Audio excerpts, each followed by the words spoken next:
Assalamualaikum warahmatullahi wabarakatuh. Perkenalkan, nama saya Natasha Putri Amalia, NIM 2003199 dari kelas D, Program Studi D3 Rekam Medis dan Informasi Kesehatan. Di video kali ini, saya akan menjelaskan tentang jenis-jenis rak penyimpanan dan sistem penyimpanan rekam medis untuk memenuhi tugas dari dosen saya, Bapak Ruslan Agus Salim. Jenis rak penyimpanan dan sistem penyimpanan rekam medis. Jenis rak penyimpanan rekam medis ada 3. Yang pertama, rak terbuka atau open shelf unit. Yang kedua, roll opaque. Dan yang ketiga, lemari 5 laci.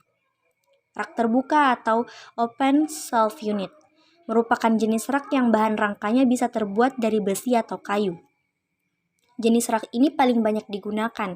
Biasanya memiliki 4-5 rak susun tanpa pintu, bisa satu muka maupun dua muka atau bolak-balik. Yang kedua, roll opaque merupakan jenis rak yang mudah digeser-geser karena memiliki roda atau rel. Dengan kemudahan digeser, maka penataan ruang penyimpanan atau filing bisa lebih hemat tempat karena tidak perlu menyediakan jarak antara lemari satu dengan lainnya yang statis seperti pada model lainnya. Yang ketiga, lemari 5 laci, yang merupakan jenis lemari yang tidak terlalu tinggi sehingga tidak ada kesulitan dalam mengambil atau menyimpan berkas. Lemari 5 laci merupakan jenis rak yang lebih rapi dan rekam medis dapat terlindungi dari debu dan kotoran dari luar. Sistem penyimpanan rekam medis. Dalam pengelolaan rekam medis, ada 2 cara penyimpanan rekam medis, yaitu yang pertama sentralisasi, yang dimana semua berkas rekam medis pasien disimpan dalam satu berkas dan satu tempat, baik untuk rawat jalan maupun rawat inap. Yang kedua, desentralisasi, yang dimana sistem penyimpanan rekam medis terjadi pemisahan antara rekam medis kunjungan poliklinik dan rekam medis selama pasien dirawat. Rekam medis kunjungan poliklinik disimpan di poliklinik yang bersangkutan, sedangkan rekam medis perawatan disimpan di bagian rekam medis. Adapun kelebihan dari sentralisasi maupun desentralisasi. Untuk sentralisasi, kelebihan yang pertama dapat mengurangi terjadinya duplikasi berkas rekam medis. Yang kedua, dapat menyeragamkan tata kerja, peraturan, dan alat yang digunakan. Yang ketiga, efisiensi kerja petugas. Dan yang keempat, permintaan rekam medis dapat dilayani setiap saat. Sedangkan untuk desentralisasi, kelebihannya yang pertama, efisiensi waktu di mana pasien mendapatkan pelayanan yang lebih cepat. Yang kedua, kerja petugas rekam medis lebih ringan. Dan yang ketiga, pengawasan terhadap berkas rekam medis lebih ketat karena lingkupnya sempit.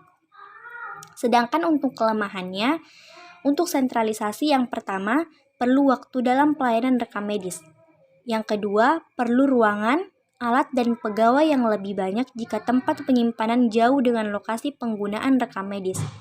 Sedangkan untuk kelemahan desentralisasi, yang pertama, terjadi duplikasi rekam medis sehingga riwayat penyakit terpisah. Yang kedua, biaya pengadaan rekam medis lebih banyak. Yang ketiga, bentuk dan isi rekam medis berbeda.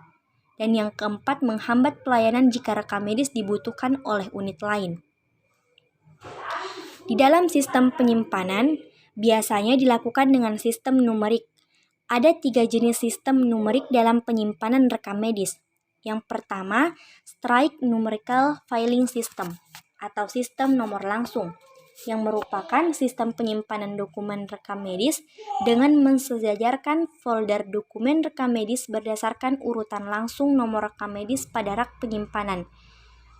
Kelebihannya, memudahkan kita mengambil dokumen rekam medis secara banyak dan berurutan untuk keperluan pendidikan, penelitian, atau untuk dinonaktifkan. Mudah dalam melatih petugas dalam penyimpanan.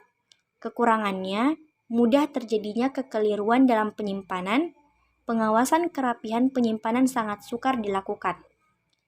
Yang kedua, Terminal Digit Filing System atau sistem nomor akhir, yang merupakan sistem penyimpanan dokumen rekam medis dengan mensejajarkan folder dokumen rekam medis berdasarkan urutan nomor rekam medis pada 2 angka atau 2 digit kelompok terakhir.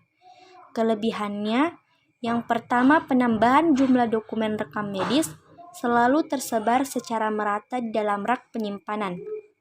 Yang kedua, petugas penyimpanan tidak akan berdesakan di tempat penyimpanan.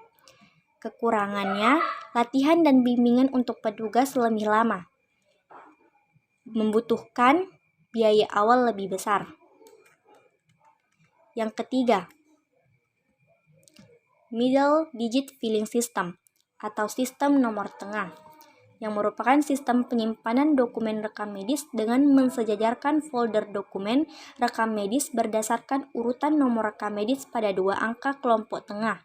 Angka yang terletak di tengah menjadi angka pertama, angka yang terletak paling kiri menjadi angka kedua, dan angka paling kanan menjadi angka ketiga. Kelebihan dari Middle Digit Filing System ini adalah yang pertama, memudahkan pengambilan 100 buah rekam medis yang nomornya berurutan.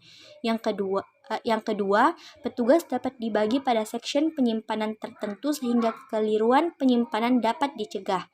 Sedangkan untuk kelemahannya, memerlukan latihan dan bimbingan yang lebih lama bagi petugas.